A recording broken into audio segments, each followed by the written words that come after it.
In New Zealand, we've been encouraged to, well, change our fleet to our electrical. So that means all our vehicles, our cars, our trucks, our buses, everything to become electrical. They're even talking about the ferries and aeroplanes. So that's great. But does it crossed your mind that possibly we don't have enough capacity? I'm talking about electrical capacity. Also, we're talking in the UK, their prices have gone up multiple times, sometimes 12 times the ordinary price. That's phenomenal. So I've got an expert right here. Mike Whitehead has joined us. So thanks for coming, Mike. Good to see you. Good to see you too. Thank you for having me on your show.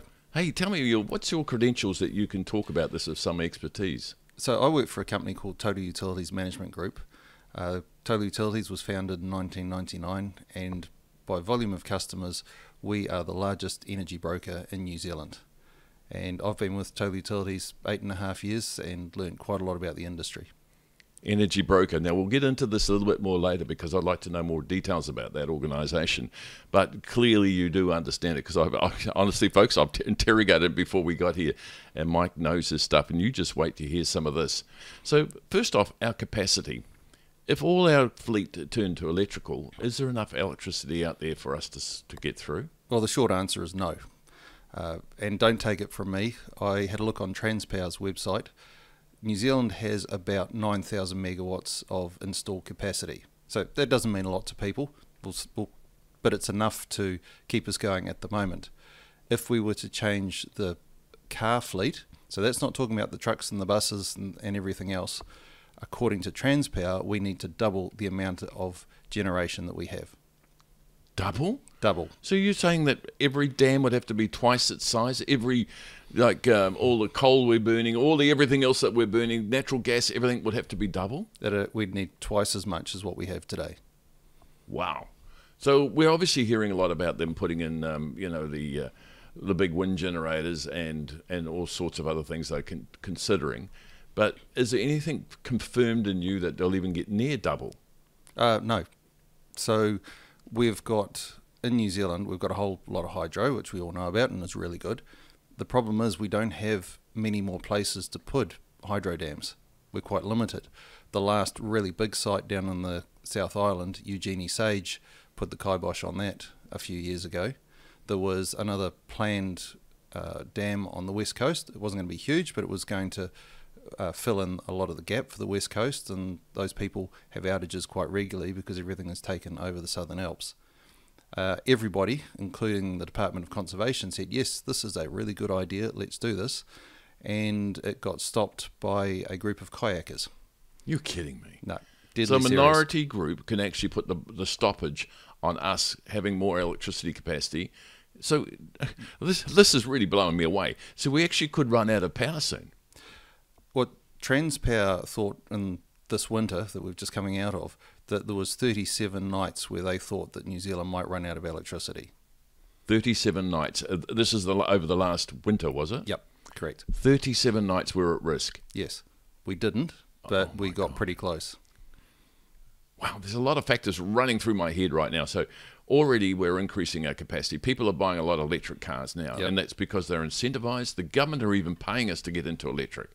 But they've got no plans to actually expand and to get our capacity up higher. I think they're talking about a whole lot of wind generators. Yeah, and the problem with wind is your wind generation has a installed capacity, so how much it theoretically could deliver. Most wind farms deliver somewhere between 15 and 20% of what they're rated for. And I was at a conference a couple of years ago where Megan Woods spoke and said, yes, if we do all this stuff, we're going to run out of generation, but we'll put in a few wind farms and that'll fill the gap. And even I know that a windmill's not going to be very impressive to our overall. Correct. And the following speaker was Mark England, the CEO of Genesis. Mm-hmm. And he says with a bit of a wry smile on his face, in February and March of that year, there was 7 weeks when the wind farms generated nothing. 7 weeks in a year. So that's about just on. And we were only halfway through the year at that stage. So that's about 20% of the year nearly. Yeah. And we're only halfway through it. Oh, yeah. My goodness. Goodness. And that's winter time as well, which you expect the wind to be up a little. Oh, spring's probably the biggest wind time, isn't it? Well, the problem is that in New Zealand, that when it's cold and dark, it's generally fairly windless. It sounds a bit counterintuitive, but that's the way it works. It's true. I think that is truth in that as well.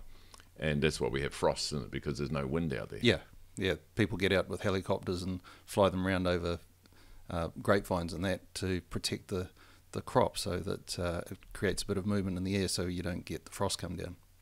Now, while you're talking about Genesis, well, I think it was Genesis, there was an article, I think, in the Herald even last couple of weekends, which prompted me to talk to you, but saying how the Huntly power station will be there for a long, long time.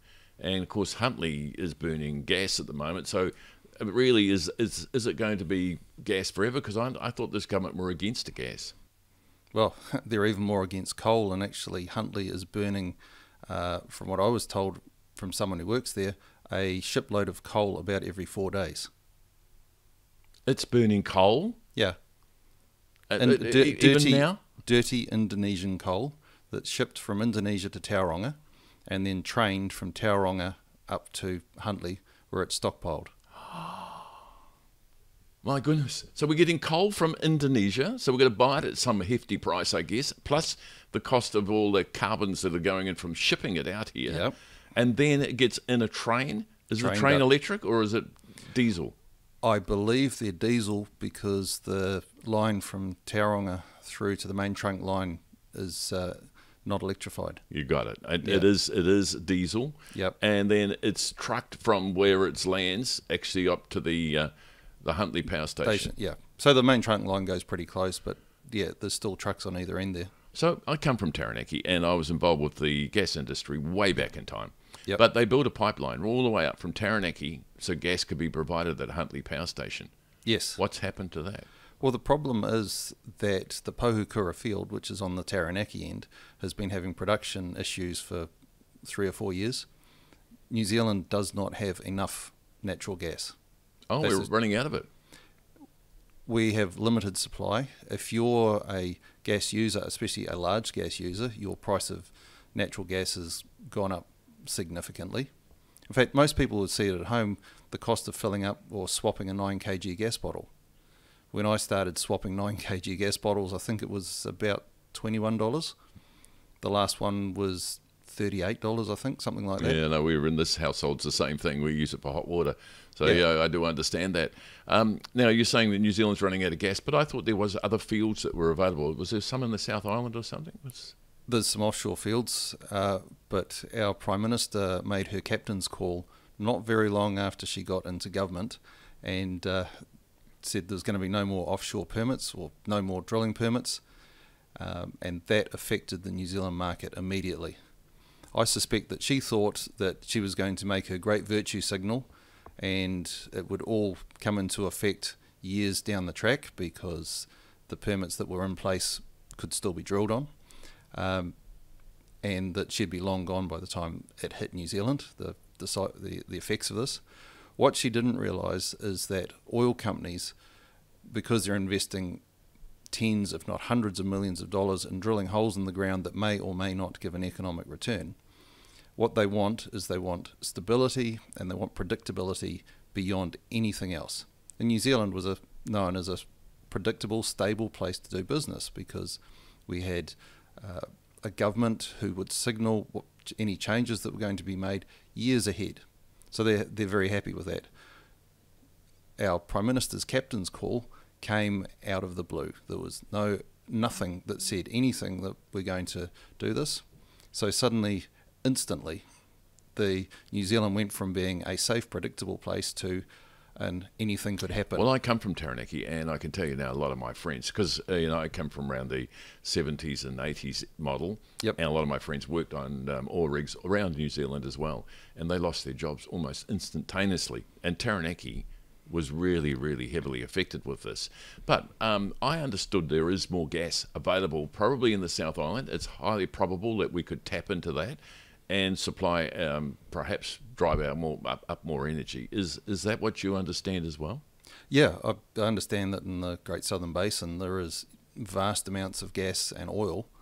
Yes, it's fairly hard to get to, but New Zealand could be energy independent if we wanted to be. Well, I actually know this quite well. The government's policy have absolutely killed it. And with that, what you're saying is that our sources for generating electricity from it are now dried up.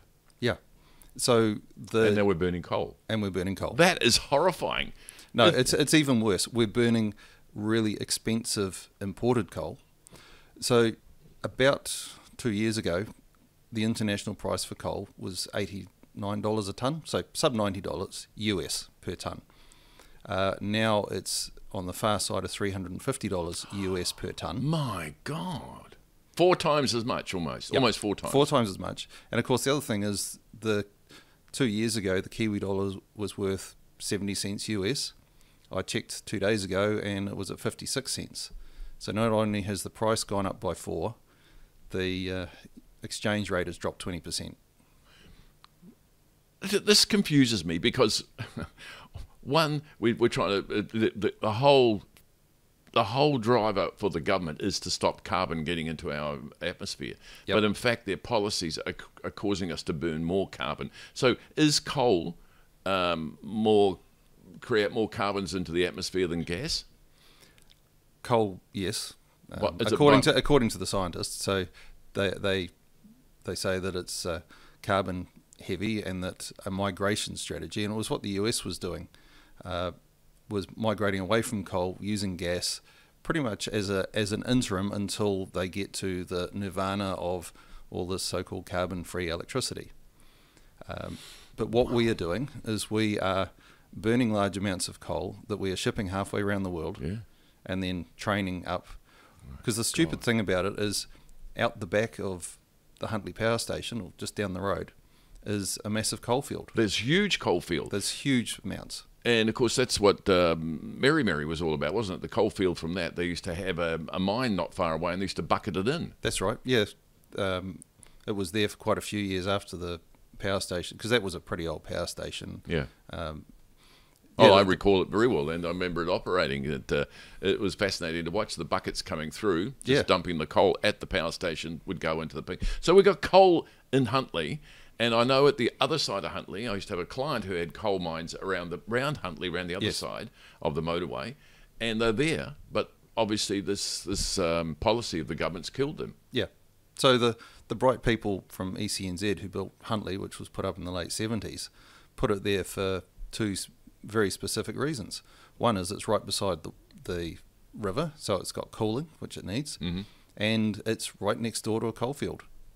And they went and put a pipeline deliberately in there so it had gas right at its feet, and that gas potentially could have it. There's probably potentially more there in Taranaki. They'd have to be able to tap into it, because I believe there are a few fields left there, but they'd have to bring it up from the South Island. But certainly, let's back right up, because what you're saying, if we keep using more electricity and convert our fleet to electrical, we're in trouble, big trouble. Well, is it going to happen in 5 or 10 years' time we're going to get in trouble? Oh, it's next winter. Really? Yeah. So the problem that we have is, in New Zealand, our biggest draw is in winter. It's when the sun is at its shortest. So that people, they use a lot of, at home, they use electricity in the morning.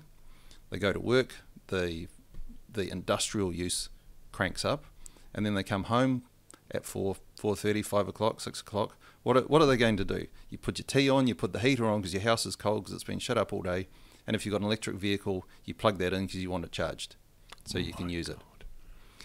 This is really frightening, because we're going to really grow. Look, already our population's grown immensely in the last few years, coming up to the pandemic. Yep. And now after the pandemic, they've just opened up our borders now and reassuring us that we're going to get a flood of people into New Zealand who will increase our population and, of course, the usage. And they're saying, hey, everyone, let's go electrical. But behind the scenes, they haven't got any capacity. We won't have the capacity. And you're saying it may happen this winter? This winter.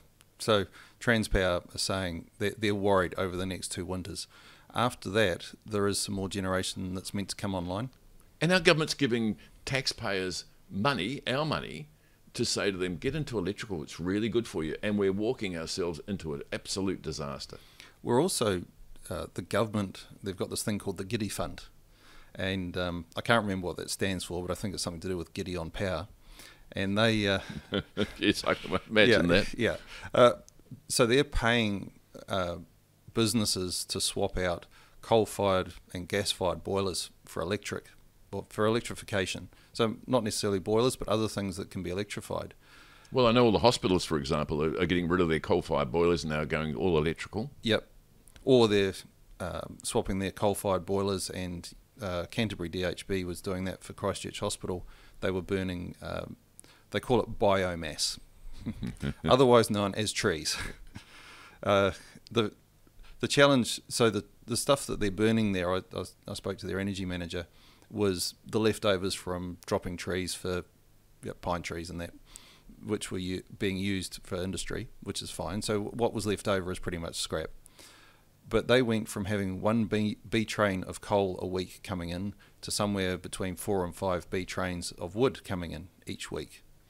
So I'd love to put a ruler over the numbers and go, well, actually, by the time you've trucked all this extra stuff and you've got 4 or 5 times a week more, are you actually any better off?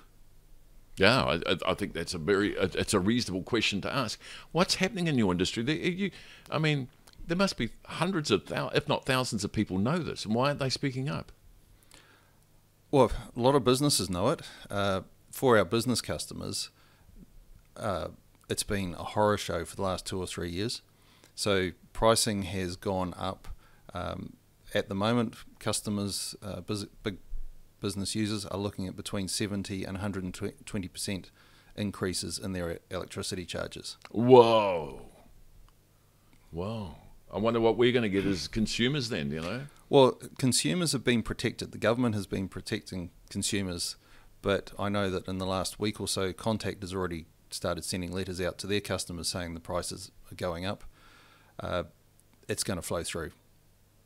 Mike, this is revolutionary stuff. I mean, this is such big news, and Kiwis deserve to know this. And I don't know why we're not being told, because that is very, very concerning. I mean, immediate action could be taken to actually reinstate some of those. Sure, it's carbon and fossil fuels again, but reinstate them so at least we can keep the lights on. Completely. The problem is that there's not a whole lot of generation sitting out there, and there is a constraint on the supply of gas. So OMV, who run the Pohukura field, have to do some drilling to fix Pohukura so they can get production back up to what it was 3 or 4 years ago. There's a perfectly good gas baseload plant, so one that's designed to run all the time, in Stratford, owned by Contact, that hasn't run for 3 years because they cannot get the gas to run it. Oh my goodness. Because of the policy the government's introduced, which is actually compounding the problem. Yep.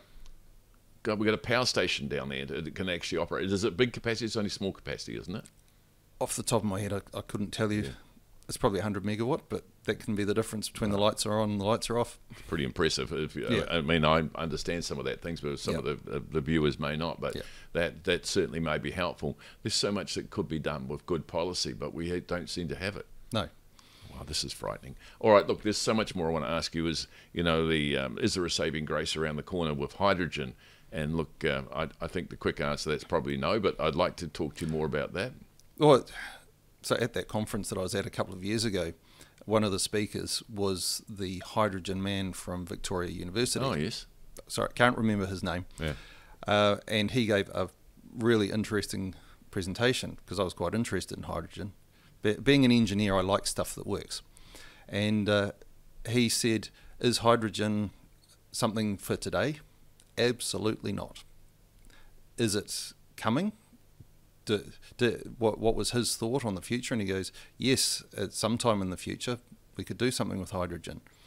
And the big thing that he said, which was really stuck in my mind, was he said, hydrogen is not a fuel source.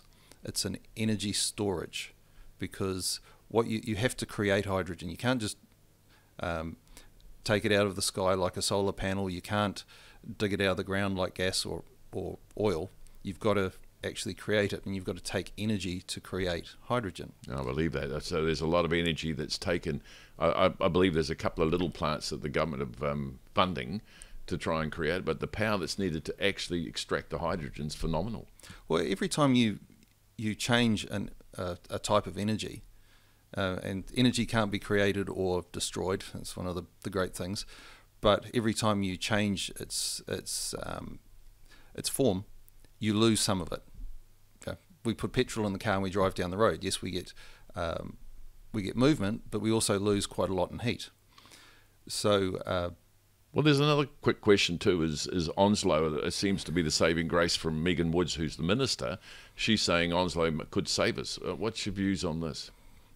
Onslow, you better explain what it is first. Okay, so Lake Onslow is the pumped hydro wet dream of the greenies. So you have a lake that you fill up with water, and then you use it like a hydro station to generate electricity. And then after you've done that, you pump the water back into it. So you use electricity to pump it back in? So what you have to do is use electricity to pump the water back up again. So the problem with it is if we had massive amounts of extra generation to pump this thing, we wouldn't need it. And if we do need it, we don't have the electricity to pump the water back. Anyway, and also I learned years ago about perpetual motion. It doesn't exist, so it's going to be very, very difficult. But I understand that what she's hoping is the prices will go up certain times a year, so we can pump it up then. But it's certainly a bit of a pipe dream. So some of the bright engineering guys from Transpower a few years ago did a round the coffee table, back of the fag packet type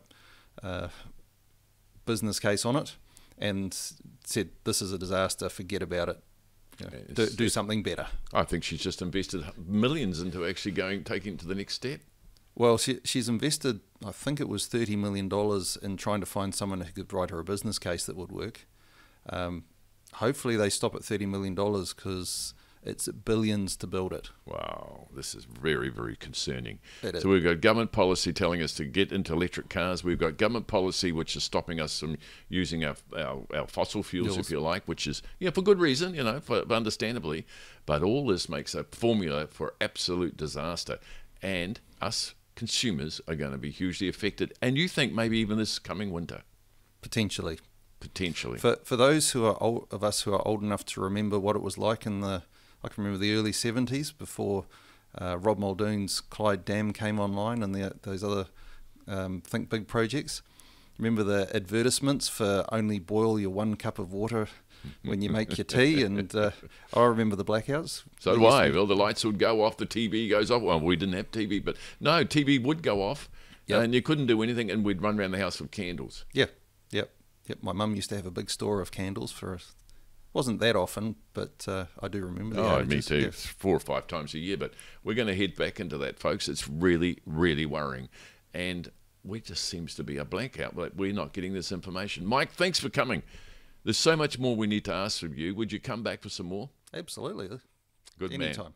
Thank you very much for being frank and honest with us.